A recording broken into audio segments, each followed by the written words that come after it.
A ഒരു ഘടകകക്ഷി seat കച്ചവടം ചെയ്യാൻ ശ്രമിച്ചു എന്ന ഗുരുതര ആരോപണവുമായി പി സി ജോർജ്. സീറ്റ് തരാമെന്ന് വിളിച്ചു വരുത്തിയ ഒരു നേതാവിനോട് 2 കോടി രൂപയാണ് ആവശ്യപ്പെട്ടത്. എന്താ പറഞ്ഞത് ശരിയല്ലേ?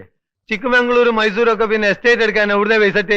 ഘടകകക്ഷിയുടെ പേര് വെളിപ്പെടുത്താൻ ഇപ്പോൾ ഉദ്ദേശിക്കുന്നില്ലെന്നും പി സി ജോർജ്. ഇതൊന്നും ആർക്കും അറിയില്ലെന്നാ വിചാരം. 7 നീളമുള്ളതും പി സി ജോർജ് നിൽക്കണമെന്നൊരു വികാരം വന്നപ്പോൾ ഞാനും വെള്ളത്തിലായി. അങ്ങനെയാണ് കാര്യങ്ങളുടെ കിടപ്പല്ലേ? ഇനി ജോർജ് കുട്ടിയുടെ പരിപാടി എന്താ? അപ്പം മോളിൽ നിന്ന് എന്നോട് നിൽക്കാൻ പറയാൻ നിൽക്കാതിരിക്കാൻ പറ്റില്ല. നിന്നാ എൻ്റെ ഗതി എന്നാന്ന് എനിക്കറിയാം. അതായിരുന്നു. അതുകൊണ്ട് സത്യമായും അങ്ങനൊരു പ്രശ്നമല്ല. ഒരു ബഫൂൺ ഷോയും അതിന് കുറെ കാഴ്ചക്കാരും. ബി.ജെ.പിയുടെ നില എങ്ങനെ ഭദ്രമാക്കി കൊണ്ടുപോകാൻ കഴിയുമെന്ന് ആലോചിക്കുന്നതിന് വേണ്ടിയാണ്. പത്തനംതിട്ടയുള്ള ഉൾപ്പെടെയുള്ള കാര്യങ്ങൾ ഞങ്ങൾ ചർച്ച ചെയ്തു. ബി.ജെ.പി സ്ഥാനാർത്ഥി പത്തനംതിട്ട ജയിക്കത്തില്ല. ഇലക്ഷൻ കഴിഞ്ഞ് പിന്നെ സംഭവിക്കാൻ പോകുന്നത് എന്താണെന്ന് ഇപ്പോഴേ പറഞ്ഞു കൊടുത്താൽ പിന്നെ എന്നെ കുറ്റം പറയാല്ലേ?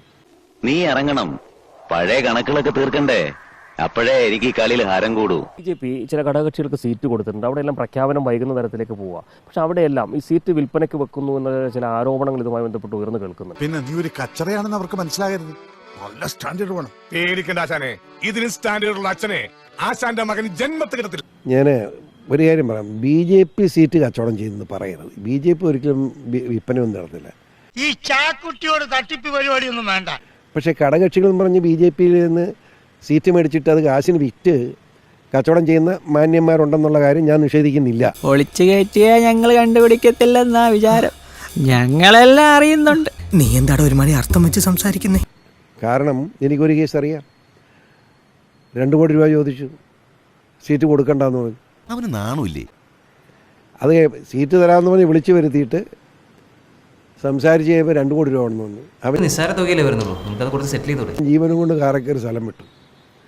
മനസ്സിലായില്ലേ? അറിയാവുന്ന ആരെ കൊണ്ടെങ്കിലും താൻ രക്ഷ എഴുതി കെട്ടിച്ചോ. തനിക്കാണ്ട് വലിയ കുഴപ്പം തുടങ്ങി. പിന്നെ രാവിലെ കോൺഗ്രസ്, ഉച്ചയ്ക്ക് കമ്മ്യൂണിസ്റ്റ്, വൈകുന്നേരം ബി.ജെ.പി എന്നിങ്ങനെ കൊടിമാറ്റം നടത്തുന്നതിലൂടെ മനുഷ്യൻ ഒന്നാണ് എന്ന് പരോക്ഷമായി ഞാൻ സ്ഥാപിച്ചെടുക്കുന്നില്ലേ? അങ്ങനെ കച്ചവടം ചെയ്യുന്നവരുണ്ട്. അതായത് ഘടകകക്ഷിയുടെ സീറ്റ് ഘടകകക്ഷി കച്ചവടം ചെയ്യുന്നു എന്നുള്ളതാണ്. അതാണ്. എല്ലാ ഘടകകക്ഷിയില്ല, ഒരു ഘടകകക്ഷിയുടെ എനിക്കറിയാം. അങ്ങനെ വർഷങ്ങൾക്ക് ശേഷം ഞാൻ ആൺകുട്ടിയെ കണ്ടു. അതൊന്നും പറയാൻ ഉദ്ദേശിക്കുന്നില്ല. എന്റെ അച്ഛന്റെ സ്വപ്നം ഇതിലും നന്നായി ഞാൻ എങ്ങനെ സാധിച്ചു കൊടുക്കണ്ട? എന്റെ സുഹൃത്തുക്കൾ എന്നെ വിളിക്കുന്ന പേര് കൂക്ക എന്നാണ്. അതെ, കുടുംബം കലക്കി.